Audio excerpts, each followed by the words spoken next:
Bismillahirrahmanirrahim. Assalamualaikum warahmatullahi wabarakatuh. Alhamdulillahilladzi anzalal Qur'an hudan linnasi wa bayyinatin minal huda wal furqan. Ashhadu an la ilaha illallah wahdahu la syarika lah wa ashhadu anna Muhammadan abduhu wa rasuluh la nabiyya ba'dah. Wa qala Allah ta'ala fil Qur'anil Karim wa biqaulihi yahtadil muhtadun. Bismillahirrahmanirrahim. فَأَمَّا مَنْ أَعْطَى وَاتَّقَى وَصَدَّقَ بِالْحُسْنَى فَسَنُيَسِّرُهُ لِلْيُسْرَى وَأَمَّا مَنْ بَخِلَ وَاسْتَغْنَى وَكَذَّبَ بِالْحُسْنَى فَسَنُيَسِّرُهُ لِلْعُسْرَى. Shadaqallahul azim. Dengan nama Allah yang Maha Pengasih lagi Maha Penyayang. Adapun orang yang berinfak, orang yang bertakwa, dan orang yang membenarkan dengan balasan yang terbaik, fasanuyassiruhu lil yusra, maka kami siapkan kepadanya jalan untuk kemudahan. Wa amma man bakhila wastaghna, adapun orang yang bakhil, orang yang pelit dan dia merasa cukup, tidak perlu lagi bantuan dari Allah, mendustakan dengan balasan yang terbaik, maka kami siapkan bagi mereka jalan untuk kesulitan. Shadaqallahul azim. Surah Al-Lail ayat 5 sampai ayat 10. Kaum muslimin, kaum muslimat rahimakumullah, puji dan syukur kita kehadirat Allah Subhanahu wa taala. Alhamdulillah, Allah masih memberikan kesehatan, kesempatan dan kekuatan kepada kita, sehingga kembali kita bisa hadir di dalam masjid ini dalam rangka melaksanakan ibadah kita kepada Allah Subhanahu wa taala, melaksanakan salat fardu zuhur secara berjamaah. Selawat beserta salam kepada junjungan besar kita Nabi Muhammad sallallahu alaihi wasallam. Kaum muslimin dan muslimat rahimakumullah, bila kita lihat di dalam kehidupan kita sehari-hari, ada orang yang mudah untuk mencapai apa yang dia inginkan. Ada orang yang memang jalannya itu tidak susah di dalam berusaha, di dalam mencari sesuatu yang dia inginkan di dunia ini. Tetapi di samping itu, ada orang yang sangat sulit sekali untuk bisa mendapatkan keinginannya. Seorang petani berusaha dengan sungguh-sungguh tetapi hasil pertaniannya tidak menggembirakan, dan yang lain-lain sebagainya. Inilah yang banyak kita lihat di dalam hidup dan kehidupan kita sehari-hari. Apa penyebabnya hal yang seperti itu terjadi? Sebenarnya penyebabnya banyak sekali. Unsur-unsur itu sangat banyak sekali. Tetapi bagi kita umat Islam, maka perlu kita renungkan ayat yang sudah kita bacakan tadi. Al-Quran adalah sebagai petunjuk di dalam kita mengharungi hidup dan kehidupan ini, mulai di dunia ini sampai ke akhirat kelak yang akan datang. Di awal ayat Allah Subhanahu wa taala berfirman,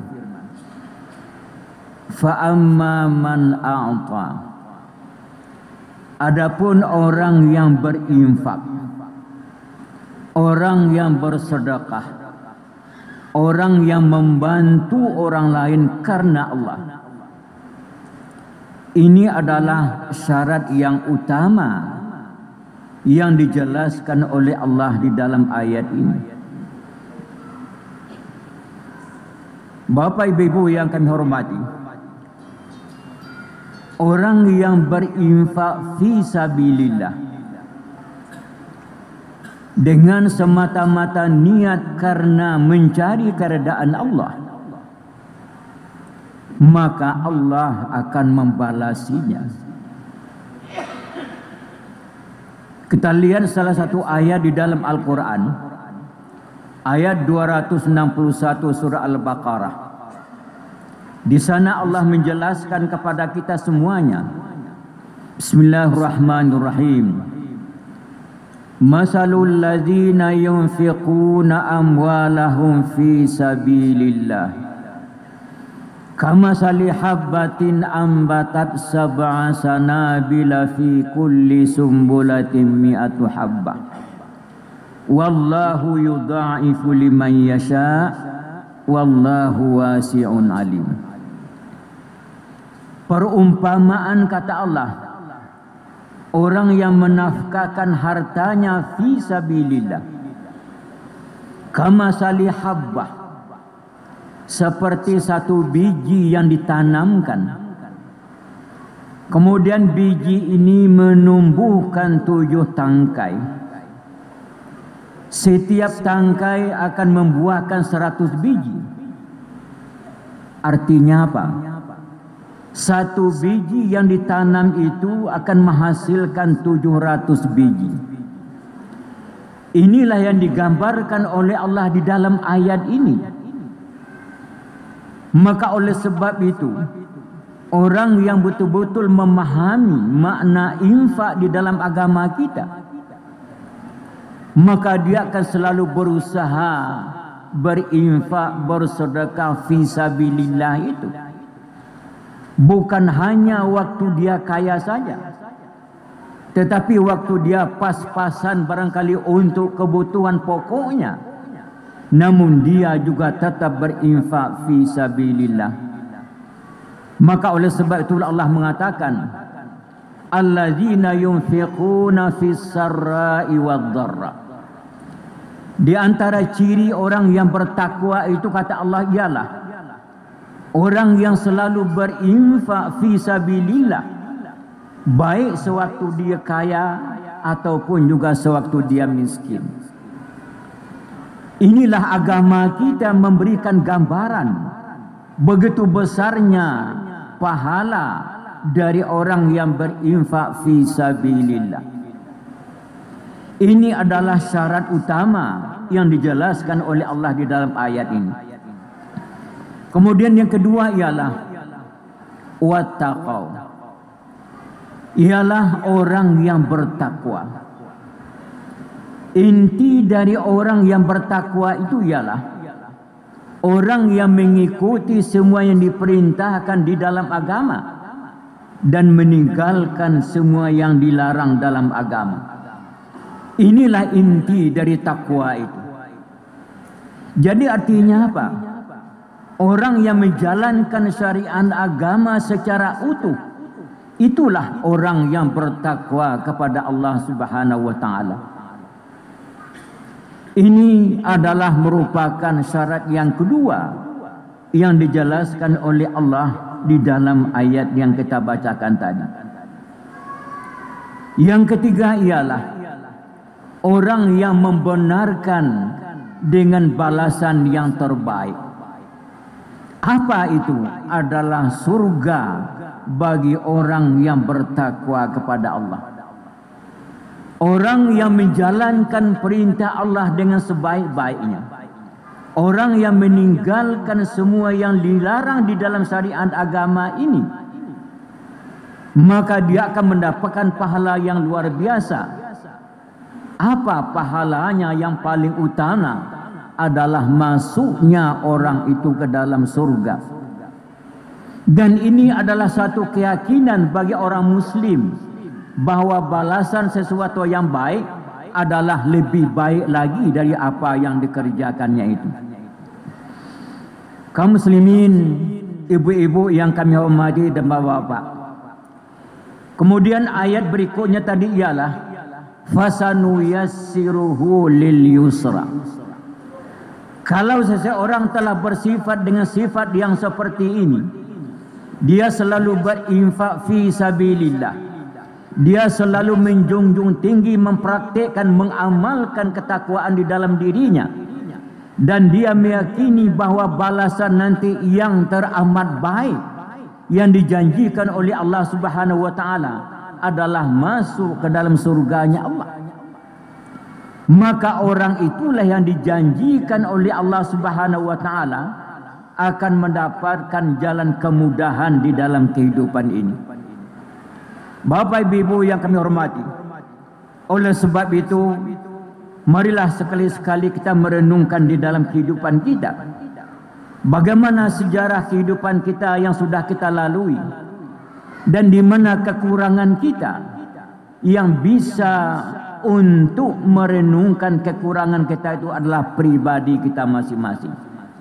Maka oleh sebab itu mari kita amalkan syariat agama kita dengan sebaik-baiknya. Tujuannya adalah untuk kemudahan kita mencapai balasan yang terbaik adalah surga yang dijanjikan oleh Allah Subhanahu wa taala. Marilah kita selalu berinfak dan bersedekah fi sabilillah. Tentu adalah sesuai dengan kemampuan yang diberikan oleh Allah kepada kita. Kemudian marilah kita selalu bersifat takwa kepada Allah dengan menjalankan semua yang diperintahkan dalam syariat agama kita dan meninggalkan semua yang dilarang dalam agama kita.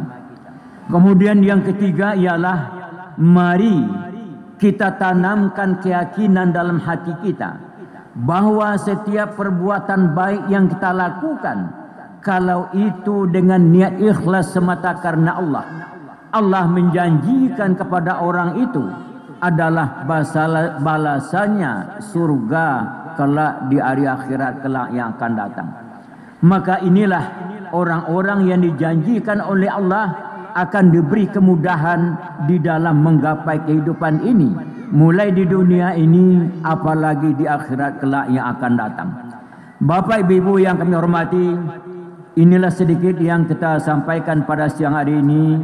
Mudah-mudahan bisa menjadi renungan bagi kita dalam rangka kita mencari keredaan Allah Subhanahu wa taala, mencari kemudahan dalam kehidupan kita untuk mencari apa yang diredai oleh Allah Subhanahu wa taala. Mudah-mudahan dengan usaha kita seperti itu, balasan yang terbaik surga insya-Allah akan menunggu kita di padang mahsyar kelak yang akan datang. Akhirul kalam billahi taufiq wal hidayah. Wassalamualaikum warahmatullahi wabarakatuh. Allahu akbar, Allahu akbar. Asyhadu an la ilaha illallah. Asyhadu anna Muhammadar Rasulullah. حي على الصلاة حي على الفلاح قد قامت الصلاة قد قامت الصلاة الله أكبر الله أكبر لا